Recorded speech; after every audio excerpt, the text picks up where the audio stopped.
Hello hello everyone. आज हम लोग इस वीडियो में रॉयल्टी अकाउंटिंग के बारे में पढ़ेंगे।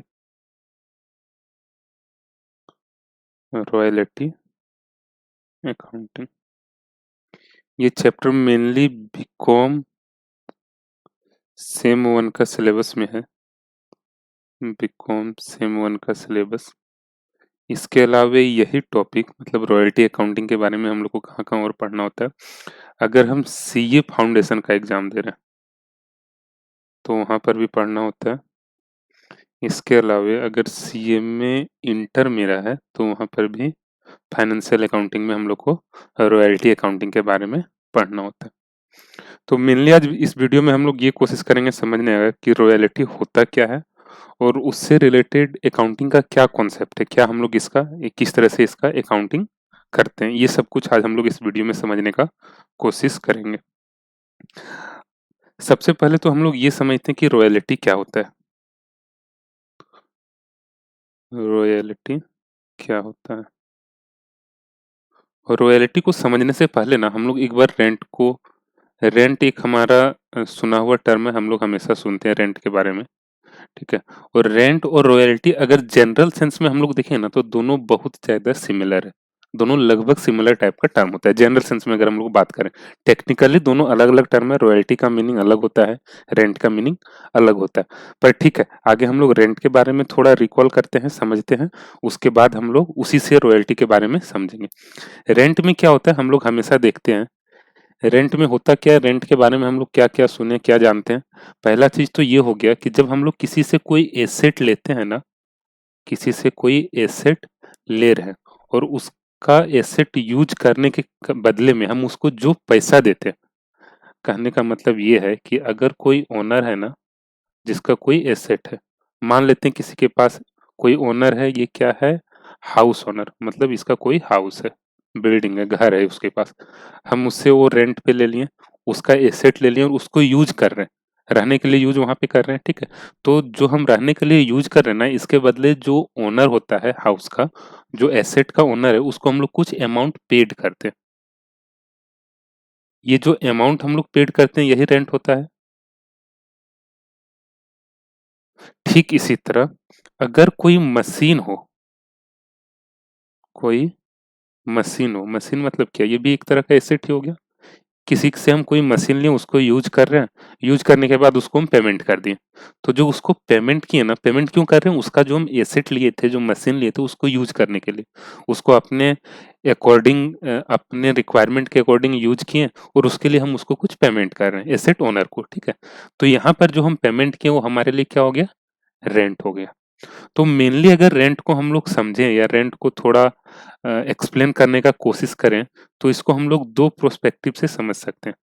पहला तो एक जो रेंटर है, रेंटर मतलब जिसका एसेट है, ओनर। ठीक है, ओनर ऑफ एसेट। और दूसरा जो हो गया, ये हो गया टीनेंट,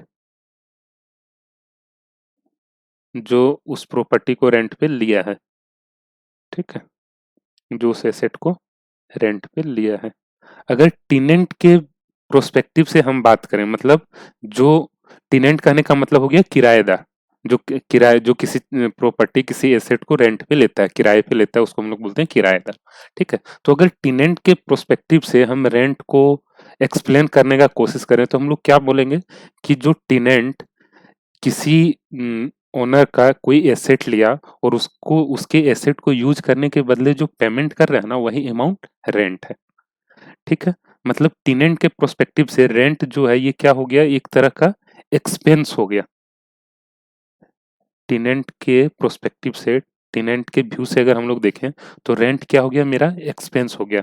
ये क्यों पेड कर रहा है, ये एक्सपेंस एसेट को यूज करने के लिए। ये रेंट का कॉन्सेप्ट है। उसी तरह से अगर ओनर के प्रोस्पेक्टिव से बात करें तो क्या हो जाता है कि रेंट जो है ना, जो प्रॉपर्टी ओनर होता है उसके लिए इनकम होता है। इसके लिए इनकम होता है। ये इनकम उसको क्यों मिलता है, क्योंकि ये जो अपना एसेट है ना, किसी दूसरे को रेंट पे दिया है, और जिसको ये रेंट पे दिया है, जिस टेनेंट को ये रेंट पे दिया है, वो इस एसेट को यूज कर रहा है और यूज करने के बदले इसको कुछ पैसा दे रहा है, तो उसको हम लोग रेंट बोलते हैं, है ना। वो रेंट हमारा हो गया किसके प्रोस्पेक्टिव से, ओनर के प्रोस्पेक्टिव से और टेनेंट के प्रोस्पेक्टिव से। कुछ इस तरह से हम लोग रेंट का मीनिंग समझ सकते हैं। अब आगे हम लोग रॉयल्टी को समझने का कोशिश करते हैं। ठीक है, रॉयल्टी भी बेसिकली होता क्या है ना, रॉयल्टी भी रेंट के तरह का ही एक आइटम है। अब अलग क्या होता है, रॉयल्टी जो है ना, यहाँ पर भी क्या होता है कि हम किसी से कोई एसेट लेते हैं, उसको यूज करते हैं, और जो हम उसके एसेट को यूज कर रहे हैं, किसके एसेट को, जो एसेट का ओनर है, उसके एसेट को जो हम यूज किए, यूज करने के बदले जो हम पेमेंट करेंगे ना ओनर को, तो जो अमाउंट पेड कर रहे हैं वही हमारा यहाँ पे रॉयल्टी होता है। फिर से एक बार समझ रहे हैं, रेंट में हम लोग क्या समझे थे, अगर हम लोग टेनेंट के प्रोस्पेक्टिव से बात करें तो टेनेंट के लिए कुछ एक्सपेंस होता है, रेंट रेंट एक तरह का एक्सपेंस हो गया, जो क्यों पेड कर रहा है, एसेट को यूज करने के लिए। उसी तरह से रॉयल्टी क्या हो गया, रॉयल्टी भी यहाँ पे दो तरह का हो गया, रॉयल्टी भी, सॉरी दो तरह का नहीं, दो लोगों के प्रोस्पेक्टिव से इसको डिफाइन कर सकते हैं। ठीक है, एक जिसका एसेट है उसके प्रोस्पेक्टिव से, और दूसरा जिसको वो एसेट दे दिया है यूज करने के लिए। अब दोनों में डिफरेंस क्या होता है, रेंट और रॉयल्टी में। ठीक है, रॉयल्टी में भी यही चीज होता है, एसेट हम किसी से लें, उसको यूज कर रहे हैं, और उसके बदले हम उसको कुछ पेमेंट करेंगे, है ना। तो दोनों में डिफरेंस अब क्या है, रेंट और रॉयल्टी में। रॉयल्टी जो है ना, ये एक स्पेसिफिक टाइप का रेंट हो गया। रॉयल्टी जो है ये एक स्पेसिफिक टाइप का रेंट हो गया, और ये कुछ स्पेशल ट्रांजैक्शन जहां पे होता है वहां पे हम लोग रॉयल्टी टर्म यूज करते हैं। जनरल टर्म जो यूज होता है वो रेंट ही होता है, बट रॉयल्टी क्या है, कुछ स्पेसिफिक केसेस में हम लोग यूज करते हैं। जैसे अगर मान लो हमारे पास कोयला का एक खदान है, ठीक है, हमारे पास एक कोयला का खदान है, हम राम को दे दिए कि राम तुम इसको यूज करो, यहाँ से कोयला निकालो और उसके बदले हमको पैसा देना। ठीक है, कोयला निकालेगा, राम उसको सेल करेगा, ठीक है, और जो मेरा खदान वो यूज कर रहा है ना, जो मेरा माइंस वो यूज कर रहा है, उसके बदले वो हमको कुछ पैसा देगा। ठीक है, तो यहाँ पर भी बहुत ज्यादा रेंट से सिमिलर कॉन्सेप्ट है ना, कि वो हमारे एसेट को यूज कर रहा है और उसके बदले हमको कुछ पेमेंट कर रहा है। तो यहाँ पर इस टाइप का जो ट्रांजेक्शन होता है ना, यहाँ पे हम लोग रेंट टर्म यूज नहीं करते, यहाँ पे हम लोग रॉयल्टी टर्म यूज करते हैं। इस टाइप का केस में हम लोग रॉयल्टी टर्म यूज करते हैं। ठीक है, तो रॉयल्टी बेसिकली हो क्या गया, रॉयल्टी को अगर हम लोग बोले, ठीक है, एक तो ये केस हो गया जो अभी हम लोग समझे। दूसरा कौन सा केस हो सकता है, अगर मान लेते हैं हम कोई एक बुक राइट किए, एक्स जो है, चलो इसको इस तरह समझते हैं, एक्स जो है, एक्स क्या किया, कोई एक बुक राइट करता है, एक ये बुक राइट किया। अब जो राइटर होता है ना बुक का, वही जनरली उसको पब्लिश नहीं करता है, जनरली वो उसको पब्लिश नहीं करता है। पब्लिश कौन करता है, कोई दूसरा जो होता है प्रेस वाला, पब्लिशर जिसको बोलते हैं, यहाँ पे जो टर्म यूज होता है प्रैक्टिकली पब्लिशर टर्म यूज होता है, जो प्रेस वाला होता है उसको, उस बुक को प्रिंट करता है और उसको मार्केट में सेल करता है। बट यहाँ पे देखो समझना होता क्या है, बुक कौन लिखा, एक्स, बुक तो राइट करने वाला कौन था, एक्स। ठीक है, तो ये बुक को प्रिंट करने का राइट किसके पास होना चाहिए, एक्स को। अब ये क्या किया, अपना जो बुक प्रिंट करने का राइट था ना, ये किसी दूसरे को दे दिया, किसको, पब्लिशर को। ठीक है, पब्लिशर को दे दिया। पब्लिशर हम यहाँ पे मान ले रहे हैं वाई है। वाई क्या कर रहा है, बुक जो पब्लिश करने का राइट था ना उसको यूज कर रहा है। ठीक है, एक्स के बुक को पब्लिश करने का जो राइट था, पब्लिश करने का राइट किसके पास होगा, जिसका वो एसेट है। एसेट किसका है, एक्स का है, क्योंकि एक्स वो बुक राइट किया तो उसी का एसेट है, तो उसको पब्लिश करने का राइट एक्स के पास है। अब वाई क्या कर रहा है, बुक जो पब्लिश करने का एक्स का राइट था उसको यूज कर रहा है, ये पब्लिश कर रहा है मतलब कहीं ना कहीं वो उसके राइट को यूज कर रहा है। तो इसके बदले अब क्या होगा, वाई इसको कुछ पेमेंट करेगा, वाई इसको कुछ पेमेंट करेगा। ठीक है, तो यहाँ पे फिर जो पेमेंट करता है ना, इसी को हम लोग बोलते हैं रॉयल्टी, ये रेंट नहीं होगा। ठीक है, तो ये रॉयल्टी का कॉन्सेप्ट है, मतलब ये बहुत ज्यादा सिमिलर है रेंट से। ठीक है, अगर जनरल सेंस में हम लोग समझे तो टेक्निकली दोनों अलग अलग चीज होता है। ठीक है, रेंट रॉयल्टी क्या होता है, रेंट क्या हो गया, रेंट हम हर एक केस में यूज करते हैं, कोई एसेट जहाँ पे यूज कर रहे हैं उसके लिए जो पेमेंट किया वो हमारे लिए रेंट हो गया, है ना, उसके ओनर को। और रॉयल्टी क्या हो गया, ये स्पेशल केसेस में यूज करते हैं, स्पेशल ट्रांजेक्शन कुछ वैसा होता है जहाँ पे हम लोग रॉयल्टी टर्म यूज करते हैं। ठीक है, तो ये मेनली रॉयल्टी का कॉन्सेप्ट है।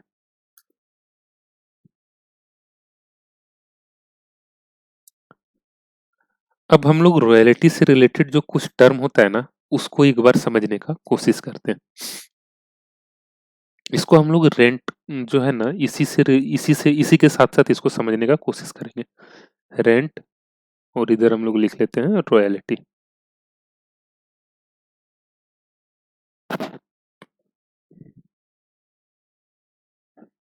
सॉरी, रेंट में हम लोग क्या ले लेते हैं कि एक बिल्डिंग मान के चल रहे हैं, एक बिल्डिंग मान के चल रहे हैं जिसको क्या किया है, जो इसका बिल्डिंग का ओनर है ना, किसी को रेंट पे दे रहा है। ठीक है, दूसरा हम यहाँ पे क्या मान ले रहे हैं, रॉयल्टी का केस में कोई माइंस है, माइंस है, जिसका ये माइंस है ना, वो क्या कर रहा है, दूसरे को दे दिया है यूज करने के लिए, रॉयल्टी पे दे दिया। ठीक है, इससे रिलेटेड हम लोग को समझना क्या है, सबसे पहले पार्टी। ठीक है, रेंट के केस में हम लोग बेसिकली क्या देखते हैं, यहाँ पे दो पार्टी होता है। रेंट के केस में मेनली दो पार्टी होता है, कौन कौन, एक जो एसेट का ओनर है, और दूसरा जो जो उस एसेट को यूज कर रहा है। ठीक है, जो उस एसेट को रेंट पे लिया है, मतलब टीनेंट, है ना। यहाँ पे ओनर कौन होता है रेंट के केस में, जो एसेट का ओनर होता है, मतलब जो बिल्डिंग का ओनर है ना, उसको हम लोग क्या बोलते हैं, ओनर हो गया। ठीक है, और यहाँ पे जो उसको यूज कर रहा है उसको क्या बोलेंगे, टीनेंट। ठीक है, ओनर बोलते हैं या तो रेंटर बोलते हैं, एक ही बात हो गया। रेंटर मतलब जो रेंट पे दे रहा है। उसी तरह से रॉयल्टी के केस में भी ना दो पार्टी होता है। यहाँ पर भी क्या हो जाएगा, रॉयल्टी के केस में भी दो पार्टी हो जाएगा। एक तो वो जो माइंस का ओनर है, जो माइंस का ओनर है, और दूसरा जो माइंस को रॉयल्टी पे लिया है। ठीक है, पहला जो ओनर है ना, उसको यहाँ पे ओनर या रेंटर वर्ड उसके लिए यूज नहीं करते, उसको यहाँ पे बोलते हैं लेसर।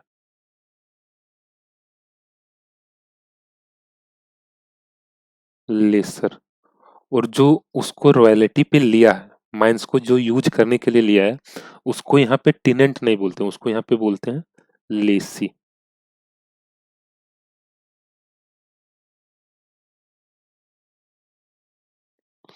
ठीक है, लेसर कौन हो गया, ये हमारा हो गया owner of the asset, owner of the asset.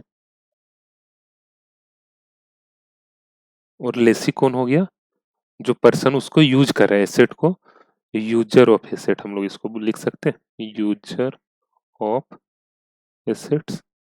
ये कौन हो गया, यूजर ऑफ एसेट, लेसी। तो इस तरह से अभी हम लोग पार्टी का कॉन्सेप्ट समझे। रेंट में क्या दो पार्टी होता है, ठीक उसी तरह से रॉयल्टी में भी दो पार्टी होता है। आगे बढ़ते हैं। अब क्या होता है, रेंट में क्या हम लोग देखते हैं, जो ओनर होता है ना, इसके लिए रेंट क्या है, इनकम या एक्सपेंस। ओनर के लिए तो ये इनकम हो जाएगा, क्योंकि उसको क्या हो रहा है, रेंट उसके पास आता है ना, उसके लिए तो ये एक्सपेंस नहीं, ये उसके लिए इनकम हो गया। और जो टीनेंट है, इसके लिए वो क्या हो गया, एक्सपेंस हो गया। ठीक उसी तरह यहाँ जो लेसर है ना, लेसर मतलब कौन, जो एसेट का ओनर है, माइंस का ओनर है, उसके लिए क्या हो जाएगा, रॉयल्टी, एक तरह का इनकम हो गया, उसके लिए तो ये इनकम है। और लेसी के केस में क्या हो जाएगा, लेसी के हैंड में जो रॉयल जो माइंस को यूज कर रहा है, उसके लिए ये एक्सपेंस हो गया। अच्छा, ये सब चीज हम लोग इसलिए समझ रहे हैं ना, क्योंकि अकाउंटिंग जब इसका समझेंगे ना, तो वहां पहले हमको ये सब चीज पता होना चाहिए। अगर ये सब बेसिक चीज पता रहा ना, तो कुछ यहाँ पे अलग कॉन्सेप्ट इसका नहीं है रॉयल्टी का, वही चीजें जो हम लोग 11वीं में पढ़े हैं। ठीक है, तो ये रेंट और रॉयल्टी का पार्टी हो गया। ठीक है, मेनली हम लोग को यहाँ रॉयल्टी का कॉन्सेप्ट समझना है, बट रेंट को हम इसलिए साथ में लेके चल रहे हैं, क्योंकि रेंट हम लोग सुने हुए हैं, रेंट के बारे में हम लोग जानते हैं। ठीक है, तो उससे उसको अगर साथ में लेके चलेंगे ना, तो ये चीज हमारे लिए समझना आसान होगा। तो ये कुछ था रेंट और रॉयल्टी से रिलेटेड पार्टी। अब रेंट और सॉरी रॉयल्टी से रिलेटेड ना कुछ हम लोग टर्म समझते हैं। अच्छा, इससे पहले एक हम लोग क्या समझ देख लेते हैं ना, कि दोनों में डिफरेंस क्या होता है, रेंट और रॉयल्टी में, और क्या क्या डिफरेंस होता है। इसके लिए हम लोग एक बार, हमारे पास एक बुक है, उसको हम लोग एक बार रिफर करते हैं। ये बीकॉम सेम वन का बुक है। ठीक है, इसका हमारे पास कुछ पीडीएफ है, हिंदी ही बुक है, बट इसी से हम लोग कोशिश करेंगे समझने का। सबसे पहला चीज क्या बोल रहा है, अधिकार शुल्क मतलब वही रॉयल्टी। ठीक है, इसको हिंदी में बोलते हैं अधिकार शुल्क। अधिकार शुल्क वह राशि है जिसे संपत्ति का प्रयोग करने वाला व्यक्ति संपत्ति के स्वामी को उस संपत्ति के प्रयोग के विशेषाधिकार के प्रतिफल के रूप में देता है। यहाँ पर भी वही चीज बोल रहा है कि अधिकार शुल्क वह राशि है, वह अमाउंट है जिससे संपत्ति का प्रयोग करने वाला व्यक्ति मतलब जो एसेट का यूजर है क्या करता है, वो संपत्ति के स्वामी मतलब एसेट का ओनर को उस संपत्ति के प्रयोग, उसको पेमेंट किस लिए कर रहा है, उस संपत्ति को का जो प्रयोग कर रहा है, जो उस संपत्ति का उस एसेट का जो यूज कर रहा है उसका विशेषाधिकार के प्रतिफल के रूप में दे रहा है। ठीक है, जो उस एसेट को यूज कर रहा है, ठीक है, यूजर ऑफ एसेट, उसके कारण जो पेमेंट किया ना वही अमाउंट हमारा हो गया रॉयल्टी या तो अधिकार शुल्क। ठीक है, इसमें थोड़ा सा और आगे हम लोग कुछ कुछ टर्म को समझते हैं।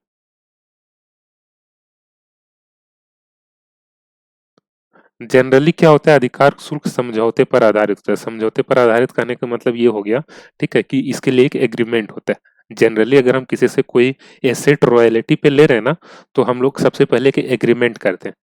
पर आधारित आवधिक भुगतान है। आवधिक भुगतान मतलब एक अवधि के लिए, एक पीरियड पे हम लोग भुगतान करते हैं। मतलब किसी से रेंट में क्या होता है, किसी से हम कोई एसेट लिए, अगर बिल्डिंग को हम रेंट पे ले रहे हैं तो वहां पे क्या होता है, एक पीरियड के बाद हम उसको रेंट देते हैं ना, या डेली डेली देते जाते हैं। भाई आज एक दिन रहे ले लो रेंट 50 रुपए, फिर दूसरे दिन का 50 रुपए।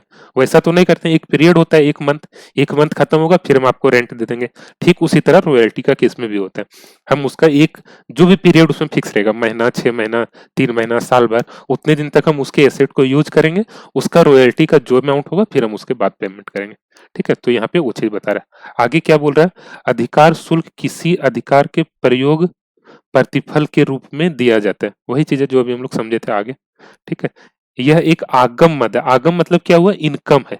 किसके लिए, जबकि भूस्वामी के लिए, सॉरी, आगम मत है ये, थोड़ा यहाँ पे हमको लग रहा है हिंदी में थोड़ा कंफ्यूजन हो रहा है। जबकि यह भूस्वामी के लिए आयगत आय है। जो भूस्वामी मतलब जो ओनर है, ठीक है, उसके लिए इनकम हो गया, और जो यूजर है उसके लिए ये एक्सपेंस हो गया।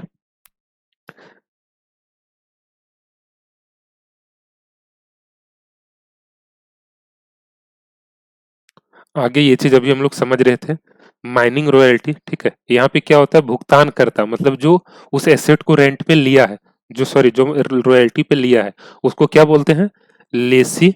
और जो उसको यूज जिस जो उसका ओनर है उसको क्या बोलेंगे, लैंडलॉर्ड या तो लेसर। ठीक है, यहाँ पर भी अगर कॉपीराइट का केस में देखें, कॉपीराइट कहने का मतलब क्या हो गया, जो हम बुक राइट किए हैं, ठीक है, उसका जो हमारे पास कॉपीराइट है, तो जो उसका ओनर है, सॉरी, जो उसका यूजर है, ये भुगतान करता कौन हो जाएगा, यूजर होगा ना। भुगतान करता जो यहाँ पे लिखा हुआ है ये हमारा यूजर है। ठीक है, और प्राप्त करता मतलब ओनर। ठीक है, तो कॉपीराइट जो रॉयल्टी, जो हमारा कॉपीराइट है हमारे पास, उसके लिए यूजर कौन हो जाएगा, यूजर जो होता है उसको बोलते हैं पब्लिशर। कॉपीराइट तो हमारा वही यूज कर रहा है ना। कॉपीराइट मतलब क्या, जो बुक छापने का मेरे पास राइट था, हम बुक राइट किए थे, मेरे मेरे पास बुक छापने का राइट होना चाहिए, पर उसको यूज कर रहा है कौन, पब्लिशर। ठीक है, उसी तरह से जो उसका ओनर होता है कॉपीराइट का, कॉपीराइट मतलब जो हम बुक छापने का राइट था, उसका ओनर कौन होता है, ऑथर। ठीक है, उसके बाद इसी तरह से वही सब चीजें कुछ यहाँ पे अलग नहीं है। प्रोडक्शन रॉयल्टी में जो प्रोडक्शन रॉयल्टी मतलब किसी चीज को प्रोड्यूस करने का हम राइट किसी को दे दिए। मान लो अगर हम एक साइंटिस्ट हैं, कुछ नया हम इनोवेशन किए, कुछ नया चीज हम रिसर्च किए, तो उस रिसर्च अगर हम किए, इनोवेशन अगर हम किए, तो उसको बनाने का राइट तो मेरे पास होना चाहिए। मान लेते हैं एक हम नया टाइप का मोबाइल बना लिए, नया टाइप का मोबाइल इनोवेट कर दिए। अब उस मोबाइल को अगर हम इनोवेट किए और उसका अगर हम रजिस्टर कॉपीराइट करवा लेंगे ना, तो अब उस मोबाइल को मैन्युफैक्चर करने का राइट केवल मेरे पास है। अब कोई दूसरा कोई उस मोबाइल को नहीं मैन्युफैक्चर कर सकता है। ठीक है, तो मान लेते हम क्या किए, हम खुद से मैन्युफैक्चर ना करके किसी कंपनी को दे दिए, मोबाइल बनाने वाले कंपनी को। तो हो गया यहाँ पे प्रोड्यूसर, और दूसरा हम हो गया वो, जैसे हम जो थे यहाँ पे लैंडलॉर्ड हो, यहाँ लैंड के रिस्पेक्ट में ये बोल रहा है इसलिए लैंडलॉर्ड वर्ड यूज कर रहा है, बट यहाँ पे ये ओनर हो जाएगा। ठीक है, तो वही सब चीज था यहाँ पर। ये सब चीज हम लोग समझ चुके हैं, लेंडर और लेसर क्या होता है, लेसी क्या होता है। ठीक है, आगे एक बार इस चीज को समझ लेते हैं कि रेंट और रॉयल्टी में मेनली डिफरेंस क्या होता है। मीनिंग में क्या डिफरेंस है, रेंट जो है किसी मूर्त संपत्ति कहने का मतलब हो गया कोई टेंजिबल एसेट। टेंजिबल एसेट के केस में हम लोग रेंट का वर्ड यूज करते हैं, टेंजिबल एसेट। मतलब जैसे अगर बिल्डिंग हो गया, ठीक है, कोई एसेट हो गया, टेंजिबल एसेट मतलब जिसको हम देख सकते हैं, छू सकते हैं, ठीक है, उसको अगर रेंट में लेने देने का बात हो रहा है तो यहाँ पे रेंट वर्ड यूज होता है, ठीक है। अब हम दे दिए, हम मान लो जैसे अभी जो हम लोग एग्जांपल समझ रहे थे कि कुछ हम नया मोबाइल एक इनोवेट किए, ठीक है, तो यहाँ पे जो उस राइट को लिया, ठीक है, तो राइट तो ये कुछ टेंजिबल चीज नहीं है, राइट वो देख सकता है क्या? राइट, जो राइट यूज कर रहा है, राइट किस चीज का? एसेट को मैन्युफैक्चर करने का, मोबाइल को बनाने का, ठीक है, जो उसको राइट मिला वो तो कुछ टेंजिबल चीज नहीं ना, राइट तो एक इंटेंजिबल टाइप का चीज हो गया। तो रॉयल्टी क्या होता है ना, ये टेंजिबल एसेट के लिए भी यूज होता है और इनटेंजिबल एसेट के लिए भी यूज होता है, वही मूर्त और अमूर्त उसी को बोलते हैं हिंदी में, ठीक है। ये अगर हमारे पास इंग्लिश का बुक हम अरेंज कर रहे हैं, आगे का वीडियो हम कोशिश करेंगे उसी से बनाने का, ठीक है। तो रॉयल्टी मतलब क्या हो गया? रॉयल्टी हम टेंजिबल एसेट के केस में भी बात करते हैं और इनटेंजिबल एसेट के केस में भी बात करते हैं। मतलब अगर कोई टेंजिबल एसेट है तो उसके लिए भी रॉयल्टी हो सकता है, और इनटेंजिबल एसेट है तो भी उसके लिए भी रॉयल्टी हो सकता है। बट रेंट क्या है? रेंट हमेशा टेंजिबल एसेट के ही रिस्पेक्ट में होता है। आगे फिर समझते हैं, जो यहाँ पे रेंट या रॉयल्टी कैलकुलेट होता है ना, जो रेंट या रॉयल्टी कैलकुलेट होता है, जनरली हम लोग क्या देखते हैं कि रेंट हमारा किस तरह से कैलकुलेट होता है? पीरियड के बेसिस पे। रेंट हमारा जनरली पीरियड के बेसिस पे यूज कैलकुलेट होता है, मतलब एक महीना रहेंगे तो उसके लिए 5,000 रेंट देना है, 10,000 रेंट देना है, कुछ इस तरह। बट रॉयल्टी जो होता है ना, ये जनरली पीरियड के बेसिस पे कैलकुलेट नहीं होता। जो रॉयल्टी होता है ये जनरली पीरियड के बेसिस पे कैलकुलेट नहीं होता। ये किस तरह से होता है कि हमारा प्रोडक्शन कितना हुआ उसके बेसिस पे कैलकुलेट होगा, मतलब कैलकुलेशन का बेसिस हमारा प्रोडक्शन होगा। नहीं समझ में आ रहा है? फिर से एक बार इसको समझते हैं। जैसे ये चीज तो समझ में आ रहा होगा कि रेंट को हम लोग पीरियड के बेसिस पे कैलकुलेट करते हैं, मतलब एक महीने हम किसी के घर में रहेंगे तो 5,000 देना है, फिर दूसरा महीना रहेंगे तो 5,000, मतलब हमको 5,000 किसके लिए देना है? एक महीने के लिए, एक पीरियड के लिए। बट रॉयल्टी का केस में क्या होता है ना, रॉयल्टी का केस में यहाँ पे पीरियड के बेसिस पे जनरली कैलकुलेशन नहीं होता है। मतलब हम तुमको माइंस दे दिए, तुम एक महीना यूज करना, उसके बदले भी 10,000 देना, फिर अगला महीना यूज करेगा तो भी 10,000 देना, ठीक है। ऐसा यहाँ पे नहीं होता है। जनरली इसका रीजन ये होता है कि मान लो हम किसी को माइंस दे दिए, वो क्या करेगा? हम उसको एक महीना, वो क्या अब कोशिश करेगा कि एक ही महीने में सारा कोयला खाली कर दो ना। कोई कोल का माइंस मेरे पास था, हम किसी को दे दिए यूज करने के लिए, अब वो क्या करेगा? एक ही महीना में वो सोचेगा खाली कर देते हैं, 10,000 देना तो एक ही महीना में खाली करते हैं पूरा कोयला, उसके बाद दूसरा महीना दे, इसको रॉयल्टी पे लेंगे ही नहीं।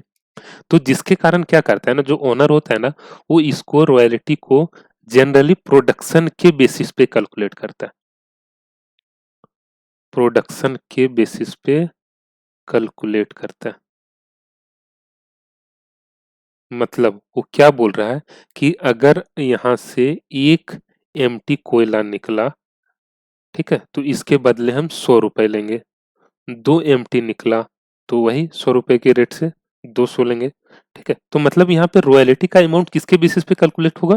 प्रोडक्शन के बेसिस पे, एक्चुअल में हमारा प्रोडक्शन कितना हुआ, कितना हम कोयला निकाल लें, उसके बेसिस पे कैलकुलेट होगा, ना कि रेंट की तरह। रेंट में क्या होता था? पीरियड के बेसिस पे कैलकुलेट होता था। तो ये एक डिफरेंस होता है रेंट और रॉयल्टी में, ठीक है। वही चीज यहाँ पे यूज लिखा हुआ होगा, ठीक है।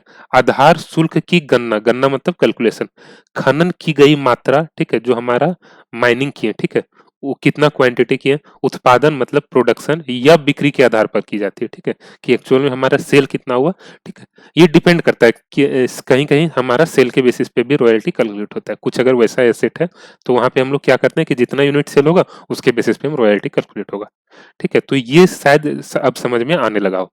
रेंट में क्या था हमारा? रेंट जो कैलकुलेट होगा ये पीरियड के बेसिस पे होता है, रॉयल्टी जो होता है ये जनरली पीरियड के बेसिस पे नहीं होता है। किसके बेसिस पे होगा? ठीक है, तो हमारा जो प्रोडक्शन हुआ, जो सेल हुआ, जनरली इसके बेसिस पे हुआ, प्रोडक्शन कितने क्वांटिटी हुआ, सेल कितना क्वांटिटी हुआ, ठीक है, उसके बेसिस पे हमारा generally rent sorry royalty calculate होता है। तो ये दो डिफरेंस अभी तक हम लोग समझ चुके हैं, मीनिंग और दूसरा बेसिस ऑफ कैलकुलेशन। तीसरा क्या है डिफरेंस? Minimum rent. यहाँ पे क्या होता है देखो, रेंट का केस में क्या होता है, वहां पे तो उसका फिक्स है 5,000 देना है, अगर रेंट एक घर का तो 5,000 देना है। बट रॉयल्टी का केस में क्या होता है ना, रॉयल्टी का जब कोई एग्रीमेंट होता है तो जनरली एग्रीमेंट में एक अमाउंट फिक्स कर देता है, ओनर जो होता है एक अमाउंट फिक्स कर देता है कि भैया हम आपसे इतना पैसा लेंगे ही लेंगे, ठीक है, आप मेरे एसेट को ले लीजिए, ठीक है, मेरा माइंस आप ले लो, ठीक है, इससे कोयला निकालो। बट मान लो यहाँ पे वो क्या बोला था कि एक एमटी का हम 100 रुपए लेंगे, वो क्या किया 500 रुपए फिक्स करके रख दिए, 500 रुपए एक अमाउंट फिक्स करके रख दिया कि कम से कम हम इतना पैसा लेंगे। अगर ज्यादा कोयला निकल गया, पहले हम क्या करेंगे, जितना कोयला निकला उसका कैलकुलेशन करेंगे कि उसके बेसिस पे कितना रॉयल्टी बन रहा है। अगर वो हमारा अमाउंट 500 से कम हो रहा है तो हम 500 रुपए ले लेंगे, अगर ज्यादा हो रहा है तो अमाउंट लेंगे। नहीं समझ में समझते हैं। अगर मान लो 4 एमटी हमारा कल कोयला निकला, तो इसका रॉयल्टी जो अभी हम लोग इस कैलकुलेशन के बेसिस पे 100 रुपए के बेसिस पे कितना हुआ, 400 रुपए। बट वो अपना एग्रीमेंट में क्या बोल के रखा है कि हम कम से कम 500 रुपया लेंगे। जनरली रॉयल्टी का जो एग्रीमेंट होता है ना, उसमें इस टाइप का क्लाउज होता है, इस टाइप का प्रोविजन होता है, पॉइंट होता है कि कम से कम एक अमाउंट उसमें फिक्स होता है कि इतना पैसा हम आपसे लेंगे ही लेंगे। किससे, जो यूजर ऑफ एसेट है उससे, ठीक है। तो जो अमाउंट फिक्स होता है ना, उसी को हम लोग बोलते हैं मिनिमम रेंट। मिनिमम रेंट मतलब क्या होगी कि कम से कम इतना रेंट हम आपसे लेंगे ही लेंगे। जैसे अगर 4 एमटीओ कोयला निकाला तो 400 रुपए बन रहा है, और मिनिमम रेंट मेरा मान लेते हैं अगर एग्रीमेंट में कितना है 500 रुपए, तो अब जो हमारा ओनर है ये क्या बोलेगा कि हमको 500 रुपए दो, ठीक है, मतलब 500 रुपए यहाँ रॉयल्टी हो जाएगा। दूसरा केस अगर मान लेते हैं यहाँ पे ये हमारा 7 एमटी निकल गया, तो 7 एमटी का कितना रॉयल्टी, 100 रुपए के रेट है 700 रुपए हो गया। तो अब कितना पैसा लेगा ओनर, 700 या 500, दोनों में जो ज्यादा होगा, ठीक है, मतलब 700 रुपए। ऐसा नहीं, ये मिनिमम रेंट है, 500 रुपए जो है ना ये मिनिमम रेंट है, मतलब कम से कम इतना, मिनिमम मतलब क्या, कम से कम, ठीक है। अगर इससे ज्यादा हमारा एक्चुअल रॉयल्टी इससे ज्यादा बन रहा है तो एक्चुअल का जो अमाउंट है वही अमाउंट ओनर ले लेगा, ठीक है, मतलब 700 रुपए ले लेगा, ठीक है। तो ये समझ में होप आ गया होगा, ठीक है। मिनिमम रेंट का जनरली क्लाउज होता है किसमें, रॉयल्टी में, जो रेंट में हम लोग, जो रेंट का एग्रीमेंट में जनरली नहीं होता है, ठीक है। उसके बाद आगे क्या था, जो यूजर होता है यहाँ पे उसको रेंटर बोलते हैं, और यहाँ पे क्या होता है, पट्टेदार, मतलब वही लेसी बोलते हैं, ठीक है। तो होप यहाँ तक सबको सब कुछ समझ में आ रहा हो। अगर किसी को कोई चीज समझ में नहीं आ रहा है तो एक बार वीडियो को फिर से देखो, कुछ अगर उसके बाद भी नहीं समझ में आ रहा है तो प्लीज कमेंट कर देना, हम उसको एक बार देख के रिवर्ट कर देंगे। उसके बाद इसके आगे का हम लोग नेक्स्ट वीडियो में कवर करेंगे। Thank you.